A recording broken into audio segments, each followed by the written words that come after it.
A continuación, Poder Ciudadano.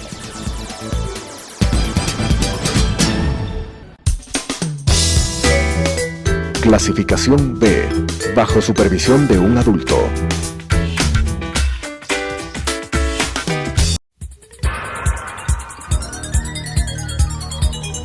Las opiniones vertidas en este espacio por la producción y dirección del programa son de exclusiva responsabilidad de sus autores y de quienes intervienen en ellos.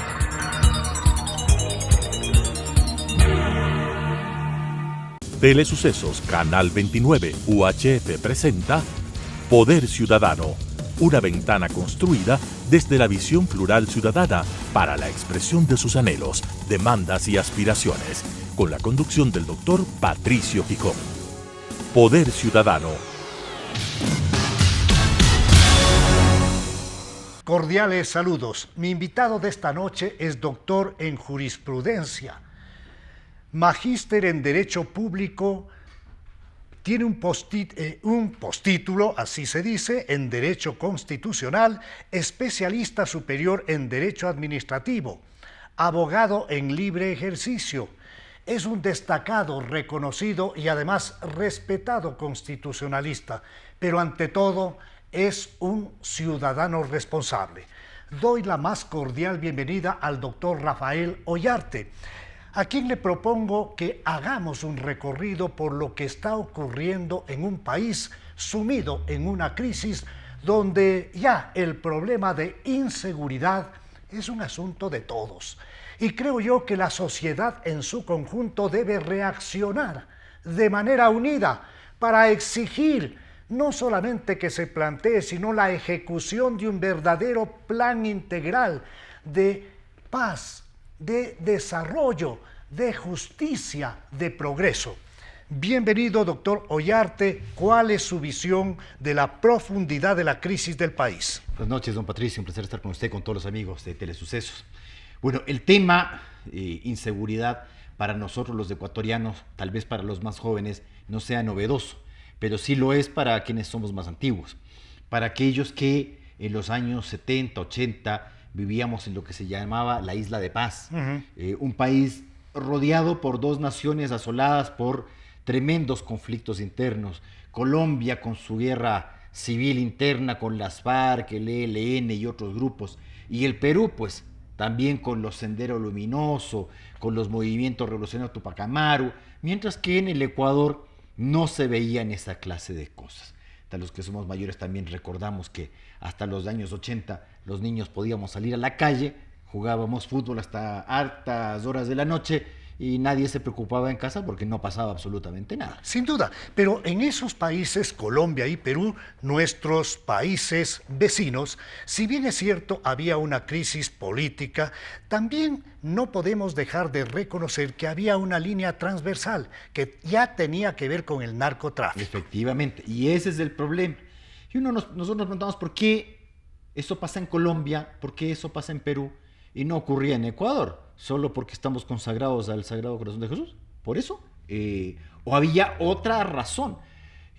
Las cosas no se dan por gravitación espontánea. Pues. Sí había una razón por la cual el Ecuador era un país muy seguro. Primero, teníamos una fuerza pública que en número era consecuente con el tamaño de nuestro país. Además, recordemos, unas fuerzas armadas que ejercían plenamente el dominio territorial. Usted veía en cada pueblito, por más pequeño que sea, siempre había un cuartel. Siempre había un destacamento militar. En la costa marinos, en la sierra y en el oriente generalmente ejército, pero no siempre encontraba militares, no cuidando el orden público por si acaso, sino acantonado. ¿Quién eliminó esto? Y lo hicimos presente hace más de 10 años. Cuando la señora Espinosa era ministro, porque el señor Correa se puso a nombrar a cualquiera pues, en el Ministerio de Defensa. No necesariamente tiene que ser militar el ministro de Defensa, pero tampoco llegar al extremo de poner a un poeta, a una señora, una poetisa erótica, a otro señor que insultaba a las Fuerzas Armadas, a otro que era el todólogo. Populismos Exacto. irresponsables que manosearon el manejo de la defensa nacional y pusieron en manos de inexpertos. Nadie puede entender, doctor Ollarte, cómo es posible que en un país de las dimensiones del Ecuador, en un país maravilloso, en un país lleno de recursos naturales, de una gente buena, todos sabemos lo que está pasando. Estamos cansados de escuchar lo mismo y lo mismo, diagnósticos. Exacto. Todos sabemos que por la frontera porosa atraviesan los grandes cargamentos de droga. ¿Quién está hecho cargo de esa seguridad? Las Fuerzas Armadas. Ahora, pero hay que tener cuidado, pues, porque además, o sea, si usted tiene una frontera de 500 kilómetros con Colombia, usted no puede poner a un hombre cada 10 metros para cuidar esa frontera. Así no se cuidan, pues, las fronteras. Es decir, evidentemente pueden haber penetraciones, pero si usted tenía cuarteles y destacamentos en los poblados más pequeños, ¿por qué en el Ecuador no hubo guerrilla? ¿Por qué todos los intentos guerrilleros en el Ecuador fracasaron? Aplastados. Pero Rafael, el tema es complicado, porque decíamos, las fronteras permanentemente son violentadas. Las Fuerzas Armadas no han tenido esos cuidados técnicos de manejo de defensa nacional. Pero no le da, pues, tampoco los recursos. Pues. Muy bien, vamos a eso. Las carreteras por donde pasan los grandes cargamentos están a cargo de la Policía Nacional. No pasa nada. Los puertos y aeropuertos desde donde se camufla la droga para exportar a Europa y a Estados Unidos están en manos del Estado. Se ofreció tecnología, escáneres. No pasa nada. Las cárceles desde donde opera realmente la oficina de cerebro del delito está intocada y el Estado es incapaz de someterlas. Entonces, le pregunto al constitucionalista, al abogado, ante todo al ciudadano responsable, le pregunto, ¿no estamos ya viviendo en un narcoestado? Ojalá que no. A ver, si tenemos, miremosnos en el espejo de otras naciones. ¿Qué ocurrió, por ejemplo, con México? Naturalmente el narcotráfico se va a tratar de introducir en todos los sectores de poder que puedan influir o que tengan decisión respecto a sus asuntos, ¿cierto? Entonces, en algún momento amedrentaban jueces, pero luego pretendes tomarte a la fuerza pública. Recordemos lo que ocurrió en México, porque aquí nosotros somos muy dados a tratar de que utilicemos Fuerzas Armadas para el combate contra el narcotráfico. Bueno, veamos cómo les fue a otros con esto. ¿Qué pasó en México? El poder judicial afectado por la narcodelincuencia. La Fiscalía, Procuraduría General de la Nación allá, afectada también por ese vicio. Policía Federal, Policía Judicial, infiltrados. Entonces a don Felipe Calderón no se le ocurrió mejor idea decir, Fuerzas Armadas. Acudamos a los que no están infiltrados. Es decir, utilicemos al ejército, a la Armada y a la Fuerza Aérea. Los infiltraron. Exacto, o sea, a ver, si tú haces eso, con la misma facilidad que infiltraste a los otros, les infiltras de acá y resulta que ya empiezas a tener al enemigo en casa, pues. Entonces, ¿cómo puedes combatir eso si ya te han manchado a las instituciones que tienen precisamente que combatir ese flagelo? Es que es muy grave porque penetran en toda la institucionalidad. La policía cumple parcialmente su papel al capturar a delincuentes en delitos flagrantes. No pasan ni 24 horas que ciertos jueces lo sacan. Entonces, está infiltrada la institucionalidad. Quiero plantearle Pero no es solamente el tema de que los jueces lo sacan, sino de a quién capturas y a quién no capturas. ¡Qué grave! Esto quiere decir que existen capturas ad hoc. A estos sí, a estos no. Estos son mis amigos o estos forman parte de mi grupo y estos no. Quiero hacer un ejercicio con el doctor Ollarte, a quien lo respeto mucho. Quiero plantearle que se ponga en el papel de jefe de Estado. El doctor Ollarte es el presidente del Ecuador. ¿Cuál es una solución integral para este problema tan grave desde la óptica del ecuatoriano Rafael Ollarte? Entonces lo voy a decir y me van a lanzar a unos merecidos calificativos por decir lo que le voy a indicar. Lo primero que tiene que hacer un jefe de Estado es olvidarse de su situación personal, Porque si tenemos un jefe de Estado como el actual, que está más preocupado en qué le ocurrirá cuando deje el poder y no hace las cosas que tiene que hacer por temor a que el día de mañana, es que me van a procesar, es que van a venir unos señores que se han apropiado del concepto de derechos humanos y los derechos humanos son de ese grupo y no de ciudadano común y silvestre. Entonces, como yo tengo miedo de eso, no hago nada. Entonces me detengo, me contengo. Es más, no solo me contengo yo, sino al resto. El estadista tiene que olvidarse de eso. Tú te estás metiendo en un problemón que es ser jefe del Estado en Ecuador. Un país en el cual la oposición te va a hacer carne de ti. Siempre. Es decir, nadie va a tener, y han sido excepciones notorias y notables, en los cuales las oposiciones no han querido despedazarle al gobierno de turno y por eso hemos tenido brotes autoritarios como lo del impresentable señor Correa. Desde donde viene todo este problema grave que tenemos. Y de atrás Usted también. ya comenzó a establecer desde dónde vino todo lo que se vino trazando y que estamos cosechando. Exacto. Pero no le interrumpo. ¿Por qué en el gobierno de Correa se deshace lo que funcionaba bien? Uno corrige lo que funciona mal, pero no arregla lo que funciona bien. Y una de las cosas que funcionaba bien en Ecuador y que éramos reconocidos era el dominio territorial que tenía Sin la duda. fuerza pública ecuatoriana respecto del territorio del Ecuador. Yo Un tengo la dominio certeza de que en la época del Correato se diseñó toda una arquitectura pseudo constitucional para armar precisamente lo que ahora el país sufre. Pero no además, quiero, ¿quién te financió? Pues? no quiero interrumpir este planteamiento del doctor Ollarte. Primero, entonces, un jefe del Estado debe estar alejado de miedos, de cucos, de lo que le va a pasar más tarde, para ejercer realmente con la suficiente claridad un liderazgo sustentado, por supuesto, en ética. Claro. Ahora, ponga usted el caso del señor Bukele. Si el señor Bukele estuviera pensando en lo que le va a pasar pasado mañana, porque se ha lanzado la reelección, a pesar de la Constitución salvadoreña no lo permite. He visto a los señores del Foro de Sao Paulo condenando la reelección del señor Bukele. Claro, perdóname, entonces a ti te gustan las elecciones indefinidas del señor Maduro, pues.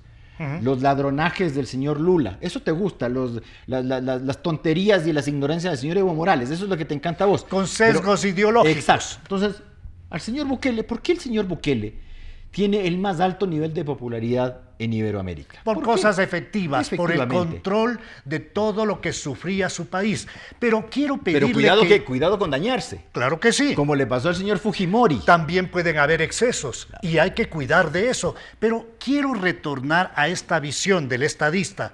Primero, actuar sin miedo, actuar sobre bases éticas. ¿Qué más, Rafael?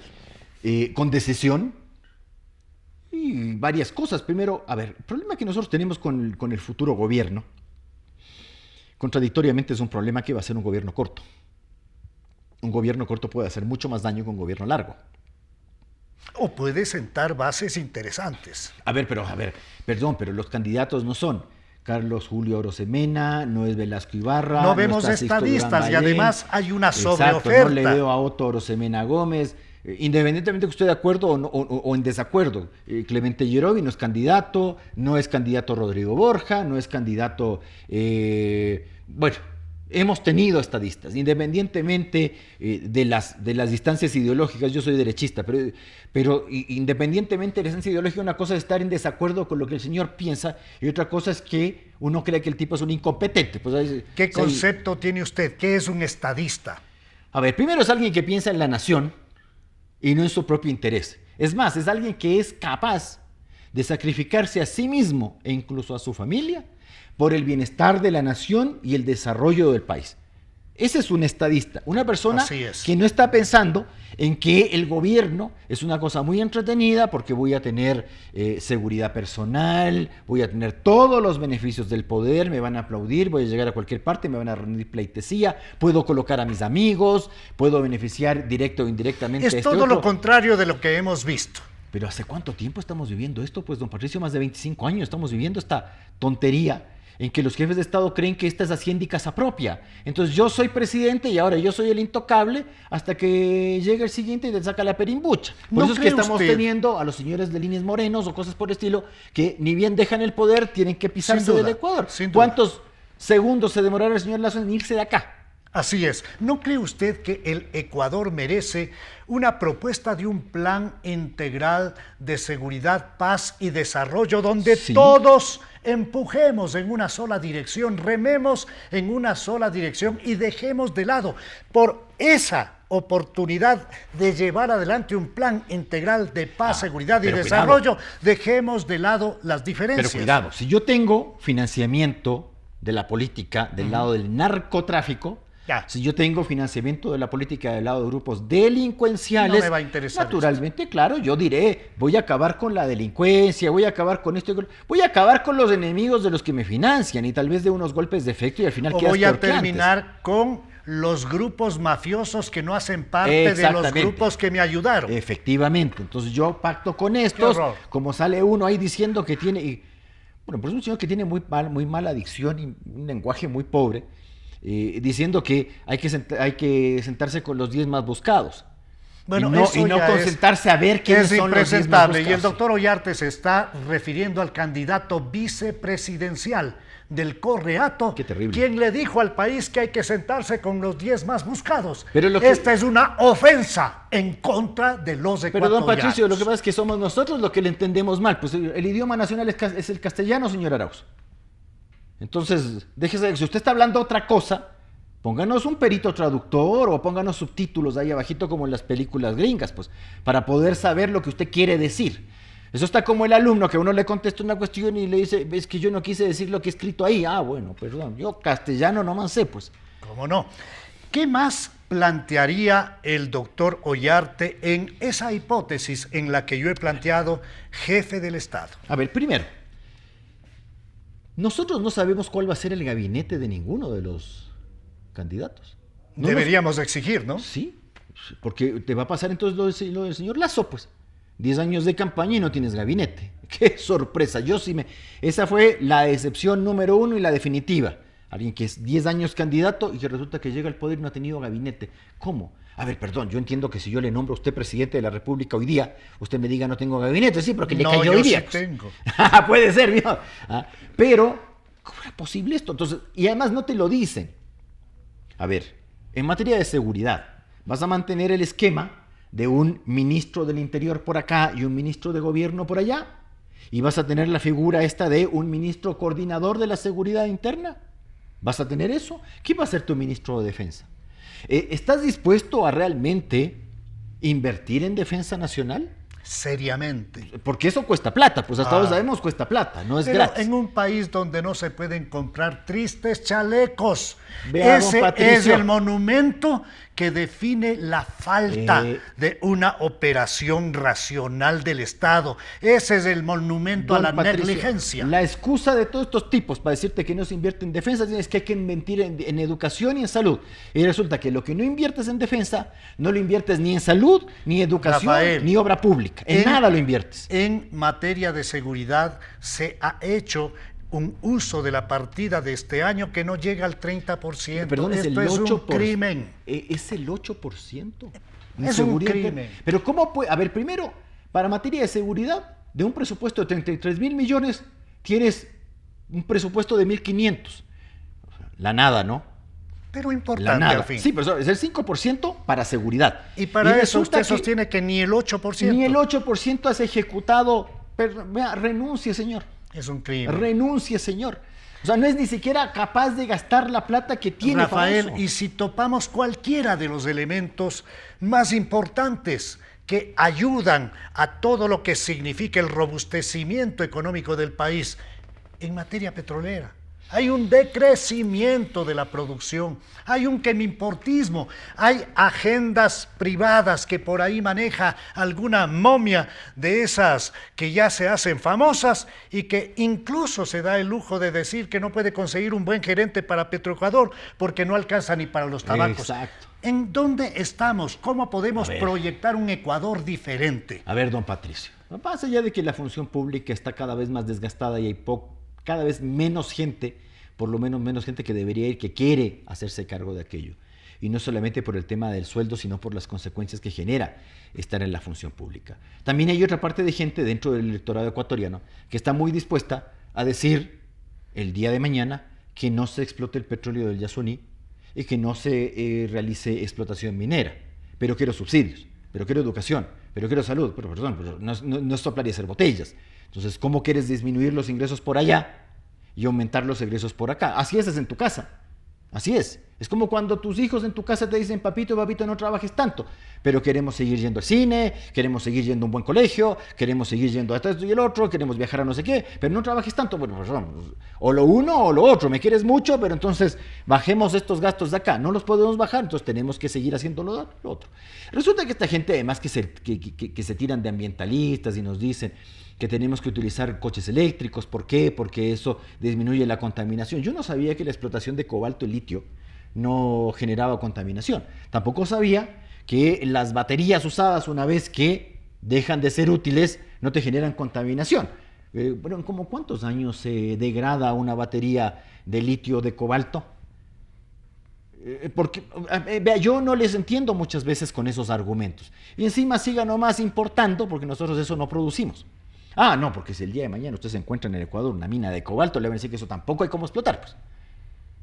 Bueno, es el país, ¿no? Nosotros tenemos ese carácter que es suicida. Una cosa es tener cuidado con la explotación petrolera y con la explotación minera, y para eso se requiere siempre explotación lícita y por supuesto, regular. nadie está dejando pasar por alto la necesidad de que se tomen todos los cuidados medioambientales, que ahora existe la posibilidad de hacerlo, no se trata de eso, pero tampoco ir al fundamentalismo de decir que hay que hacer tal cosa sin advertir que también daña al ecosistema. A ver, ¿cuáles son las principales empresas que te utilizan esas famosas baterías de litio y de cobalto? ¿Cuáles son? Las de sus celulares, las de sus vehículos eléctricos, que son unos chinos, otros alemanes, otros de no sé qué.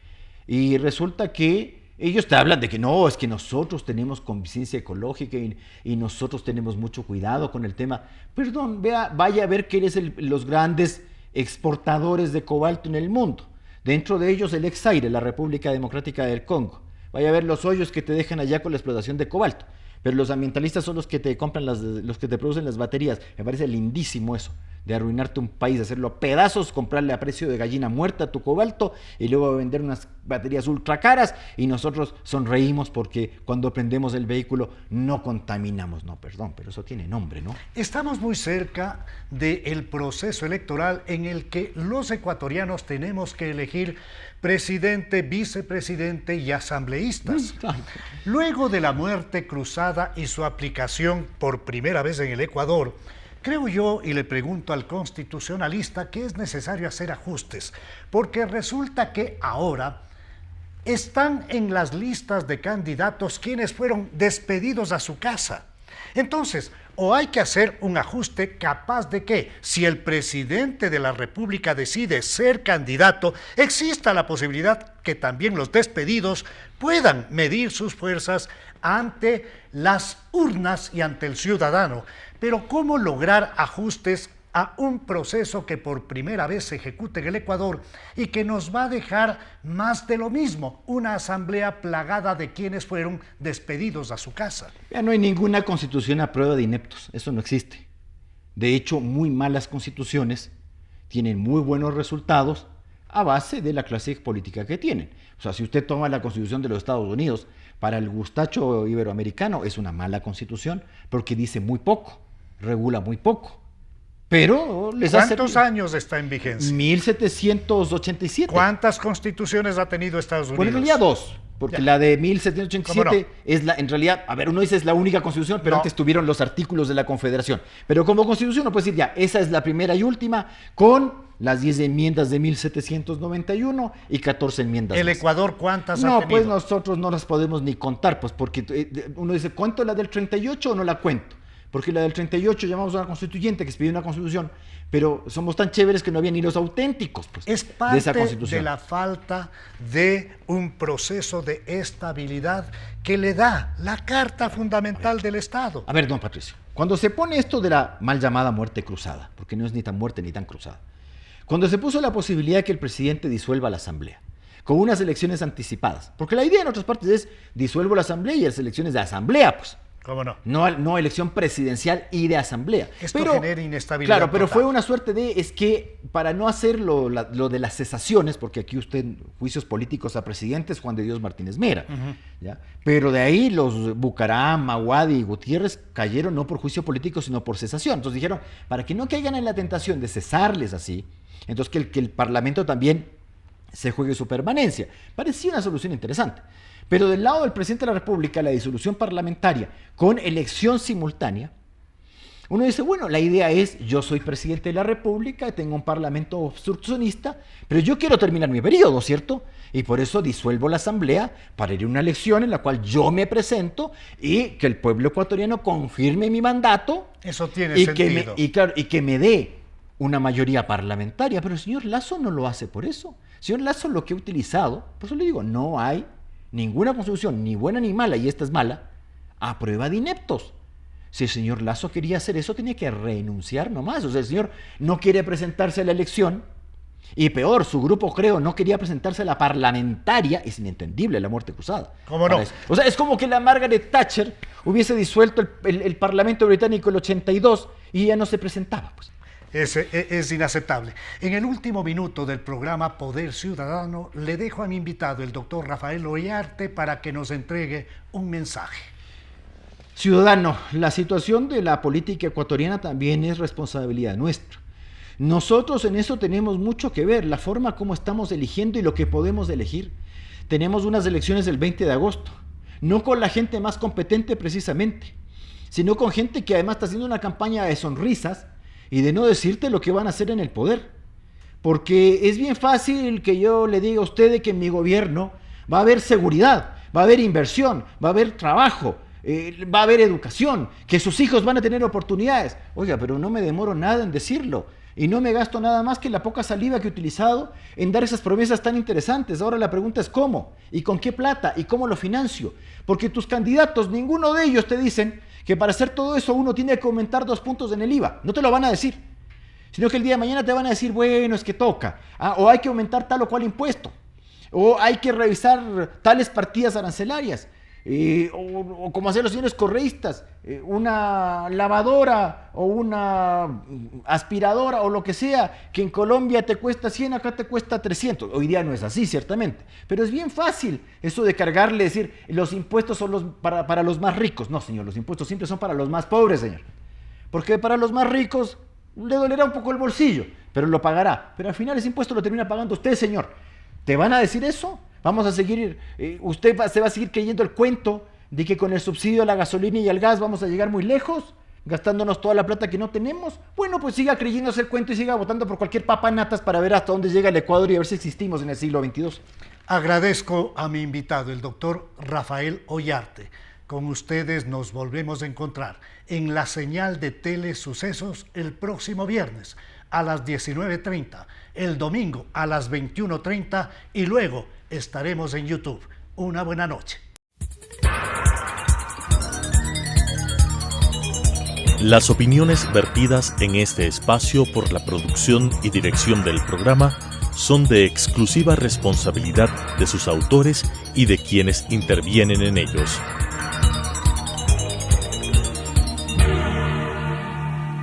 Telesucesos Canal 29 UHF presentó Poder Ciudadano, una ventana construida desde la visión plural ciudadana para la expresión de sus anhelos, demandas y aspiraciones, con la conducción del doctor Patricio Picón. Poder Ciudadano.